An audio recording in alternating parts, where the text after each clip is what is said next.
Chapter 13. 3 weeks after the mushrooming, it was my 27th birthday. Still feeling exuberant and hyperactive, I thought I would celebrate my apparent victory over the previous year's trials with a good winter outdoor party.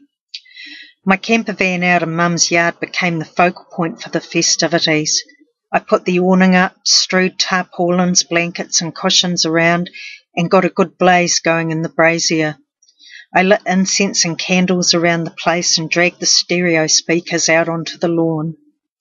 In my recently acquired enthusiasm, I had invited what seemed like half the town, but the real party stalwarts were my friends from music school and a new smoking buddy I had recently collected. Her name was Phil, and I had met her through our local community radio station where we were both doing some volunteering.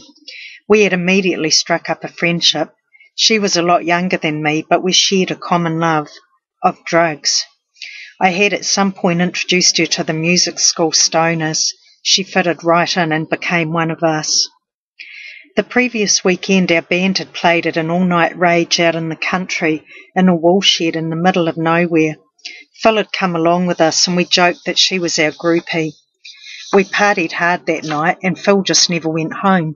So it was that she came to be at my birthday party. The party went off. We were up late into the night. After the last few bodies had rolled away, Phil and I retired to the van to spot heads on the gas cooker. There was no way I'd be sleeping. I'd already been up most of the week since the woolshed gig. I was cocktailing Prozac with the finest cannabis I could get my hands on, clonazepam for the odd downer, and of course there had been the mushrooms. I had no idea to what extent I'd been affected by them, because ever since that weekend I'd been feeling so good. There couldn't possibly be anything wrong with that, could there? And again the refrain in my head, but I deserve to be happy. After everything I'd been through, I interpreted my newfound radiance as being my just reward. The mind of an addict works in a very self-centred way. In the back of the van, in the early hours post-birthday party, Phil and I lay around smoking and talking. The conversation turned to the subject of an upcoming gig in Auckland by one of our favourite bands at the time, Cypress Hill. Cypress and rapper Ice Cube were playing that weekend, and we were commiserating over how the South Island always missed the big acts. Suddenly, one of us was hit by a brain strike. We should just go! We should pack up the party, gather our drug supplies, drive to Picton and get on the ferry. Just go. Wow, the great ideas were coming thick and fast these days. How clever and spontaneous we were. So we did exactly that. We didn't think to tell anyone. We just literally disappeared off the face of the earth. Well, to us it didn't seem like that, but it sure did to my mother. In reality, what we did, to the best of my recollection, was we drove my battered old station wagon to Picton, having left home at about 4 or 5 in the morning, and abandoned it up the road from the ferry terminal.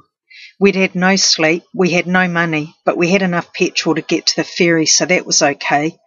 More importantly, we had enough drugs to maintain a sufficient level of being stoned. I had demonstrated to Phil my latest chemistry masterpiece, which involved deconstructing psychiatric medication and using it to supplement high-quality cannabis heads. These concoctions supercharged the brain cells, and it made the weed go further. We were on fire. Having no money just made the escapade more exciting. Somehow we sneaked onto the ferry through the vehicle deck with no tickets and patted ourselves on the back for our stealth and cunning. Hitting Wellington with no money was a slight problem, as we were getting hungry. I had a friend who lived in an apartment not far from the ferry terminal, so my next brainwave was to go and knock on her door and ask to borrow $20, which I did. Phil waited for me at the terminal while I executed the mission. It must have seemed more than a little odd to my friend, me turning up from nowhere, head shaved and eyeballs popping, but she gave me the money, and with that we were on our way. And that's how we came to be hitchhiking up State Highway 1. Destination, Auckland. Mission, to give Cypress Hill the best joint we could roll for him. I had never felt so free.